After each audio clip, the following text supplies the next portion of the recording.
when I prepared myself for NOAH, and Niklas is one of my favorite people because you did what you said. Please come on stage, CEO of Delivery Hero, amazing IPO, and you grew still 50% at a GMV of the 60%, but there was a bit of, I think, tiny M&A maybe. But what is the GMV you have now? How many? Oh, I don't even know. We do 50 million orders a month. Wow. But it's growing really fast. So only the start. Thank you so much. We do a presentation or?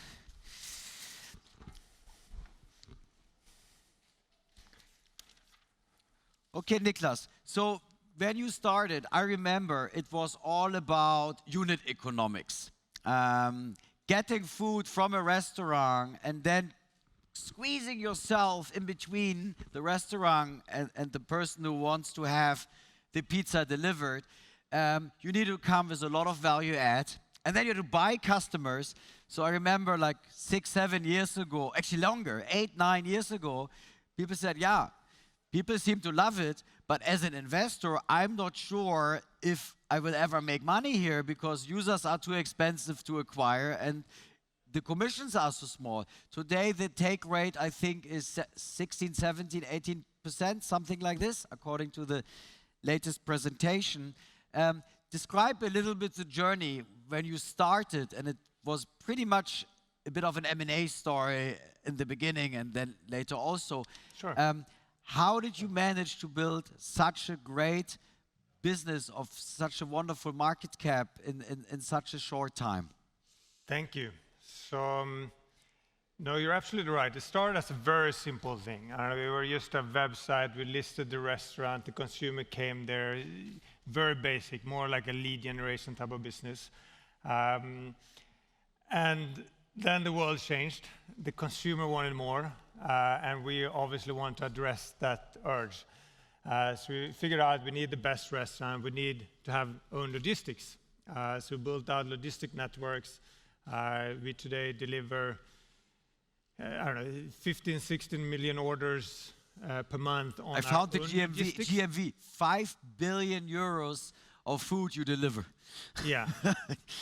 That will grow fast.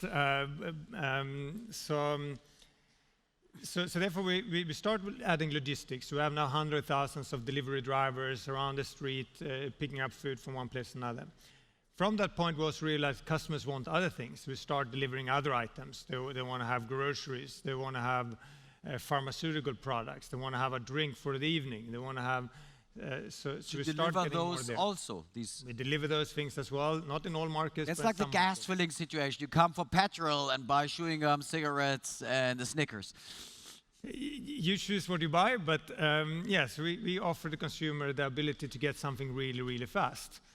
We then realized that the food is still not good enough, so we also then started to build our own kitchens, our own restaurants, our own concepts. You have cloud kitchens also? So we have cloud kitchens, we have our second generation kitchens, we have dark kitchens, we have all type of kitchens and different concepts. So we started as something very simple, and we spoke about unit economics, how we make unit economics work here. And then we added all that complexity to today be a much better company for the users and consumers, but I think the question is still there, like how do we get the unit economics and how do we get profitability to work? And I made a terrible mistake. 93% was your GMV growth in Q1. Revenue growth 93%. GMV is slightly below, but it's still very fast and it's accelerating growth. So our year-on-year growth is actually accelerating; it's not declining. So it's. So what is the future then? I had recently Stuart, who is the head of strategy of Ocado, which is a supermarket infrastructure or SaaS provider. They're helping them to deliver. And we had a lot of esoteric, philosophical discussions about the consumption of food. And I would like you to talk about, you get groceries and cook yourself. You get these meal-based deliveries, Marley Spoon and HelloFresh, and we had them both on stage in the past, versus still the restaurant cook. Some people shouldn't cook. What do you think is going to happen? Then we have the cloud kitchen. I think Deliveroo in London, Will Shu was on stage. They told us that many of the restaurants only deliver, so they don't really care about receiving guests anymore. How do you think we will eat in the future? And maybe it's a mix, right? I don't know. Yeah, it's a mix, and it's, of course, it's a huge market, the whole food consumptions. And even if you look at our best customers, and our customers still order fairly rarely, if I look at the total number of orders that they actually Aha. cook. So how many? What your like top customers? They order 2-3 times a week or once a week? Yeah, maybe. That would be a very good customer. So while they consume probably, all right, 20, 25 meals in a week, including breakfast. So therefore, even if you would move, a lot of people would adopt to this very frequent usage. Most meals will still be cooked. A lot of food will still be eaten at the restaurant. I think there will be a lot of changes. But of course, we believe that a lot of people want to have the convenience aspect. They want to enjoy the time with their friends. They want to enjoy a good Thai if they can't cook an own Thai. And sometimes want to have that. So it's a really mix then, you know? You still cook, you still order your pizza, and is pizza the biggest? You merged with Pizza.de at some point, no? No. What's the number one? What do people eat? It's very different market to market. Pizza is, of course, still a large one, but I think, I don't know, the whole Middle East is a very large market for us. The general Middle Eastern food and so on is very big. But I think in general, the consumer behavior is probably that convenience is going to be larger. You want to have things faster. You want to have less effort. You want to spend more time with family or watching movies or going out for a date or whatever it is. But you probably will spend less time there. And that's why time and convenience are very important. And you mentioned earlier your cloud or dark kitchen. So talk a little bit about that, because you're a platform, like AutoOne is a platform. And I guess you want to be agnostic to whatever kind of trend is happening and benefit from whatever is going to take off. Was that the reason behind going into? Are the restaurants upset that you are now starting to cook yourself? No. I think for us, we only think about the consumers. Like, how do we make this better for consumer? How can they get better food? How can they get the food faster? How can they have a better experience? How more reliable? And if you start with that mindset, you come to realize like the food is not priced enough, it's not good enough, it's often made for eat in the restaurant. If it's produced for being eaten in the restaurant, it's not as good as it's going to be delivered. So therefore, building concepts and restaurants which are only made for delivery, made for high density orders, improve your staffing, your resources such that it actually fits in a non-prime location. That actually makes the quality better, that makes it faster. And that's why we do it. And we often work together with the restaurant's owner to actually help them, support them to do You are this. like what Ocado is to some supermarkets in America and France. You are like a helper for the restaurants to stay competitive. What type of services you offer the restaurants? Yeah, there will be anything to help in setting up a new kitchen, support them with the infrastructure, certain investments. So I think if we wouldn't do it and no one else would do it, then there will only be key accounts who will be able to survive, and those who have the big. But I don't think that's the world we want to be in. I think we want to be a world where we also have a small restaurant. Yeah, that's the same like in the fashion industry. You need the rising, fast brand, creative, and at the end, they're cooking, right, in the kitchen. But you see that the share of restaurants sending out the meal versus eating on site is rising. Is there any market stat what the share now is of restaurant food delivery? It's still very small. I don't have any. Like single digits, but maybe it's 10%, maybe something like that. That is a demographic. Probably less. Is there a demographic impact that the younger generation are more open to order online? I guess so, right? We do see that the young generation tend to prioritize their time and the free time and less the cooking. I think when they cook, they rather cook with their friends on a Friday evening. They drink a glass of wine, they have a good evening. I don't think they like to cook on a Tuesday afternoon after work or prepare for the next day's lunchbox. So I do think that the younger generation, they also cook, but rests often. And they probably enjoy themselves a little bit more. Right. I mean, the plain vanilla core business was you get 17-18% of the GMV for the food being delivered.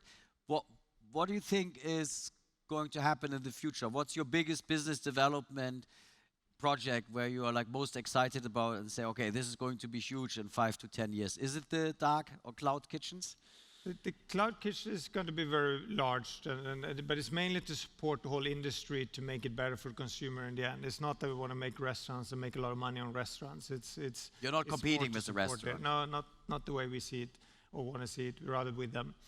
I think then, of course, the groceries. I know currently if you take an example of Turkey, we now deliver groceries in 8 minutes.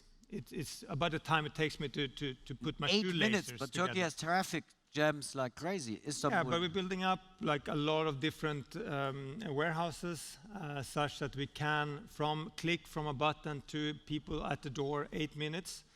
We have a lower prices in our comparison. We took almost won the market. People have been around for a long term. In a few months, we are the market leader in the fast delivery of groceries. So grocery delivery is it your second leg, or can it be your second leg? Yeah, you can see it as a second leg, and I think we are winning market share because we are faster, we are cheaper, we are more reliable, and that's one out of many aspects that we want to improve. We want to make it one-stop shop. You order the pizza and get already the delivery for the breakfast tomorrow morning. Yeah, and when you want to have something fast, then you would come to us, and we are the fast version of Amazon, the way we see it. And any drones you are trying to use yet? We do. I still think there is some time away, especially in center of cities, in suburban, smaller places, or peer-to-peer. But you deliver already in some weird areas, some we Siemens do, but city? It's test. So we do, but on a test basis, and it's rather from port to port, such that we can take from one side of the city to another side of the city and then distribute it from there. But I think it's a long time until we have restaurant to consumer, any place, any point, drone delivery. I'm not even sure that is the future I prefer either. No, a few things we don't need, right? Maybe we don't need the drones because there are other ways to deliver. Maybe last question. Are you open to acquire businesses? Anyone who should listen up? What type of businesses you have? I think cloud kitchen providers coming later. Yeah, I think cloud kitchen and people with new concepts, we're happy to support them. We have probably funded 30, 40, 50 companies in different segments. So I have a female founder who has, actually it was our joint idea. I had the same and she had the same, to do a restaurant guide based on dishes, like a social network, like where do you get in Berlin the best schnitzel or the best currywurst, which is like the Berlin sausage. Are you interested in also content strategies? Yeah, we are, definitely. Amazon bought Internet Movie Database in the beginning, and it helped them a lot, no? Yeah, and we have also invested in 3, 4, 5 concepts around kitchens and kitchens provider, kitchen concept, meal provider. So we are one of the largest investors as well. We often is small. There's a few million that we can give founders to if they have a good business model. Working together with us, having our scale and backing, I think that helps as well. If it's not as a core part of our business, then we probably prefer to invest rather than acquire. But for acquiring, if someone has a good concept, probably less in our industry. In the past, we bought a lot of similar companies to ourselves. I think we have less interest in doing that. Consolidation is pretty far ahead now, no? Yeah, since your German competitor got merged with takeaways. We sold 10bis to takeaway from Israel. So the monopoly has been set, and now it's about going deeper and offering more services, I guess. I think we are very far from any type of monopoly. I think the competition is super hard. We have Amazon and Deliveroo and Uber and so on. So there is a lot of competition, and the large competition also being that customers still call the restaurants most of the time.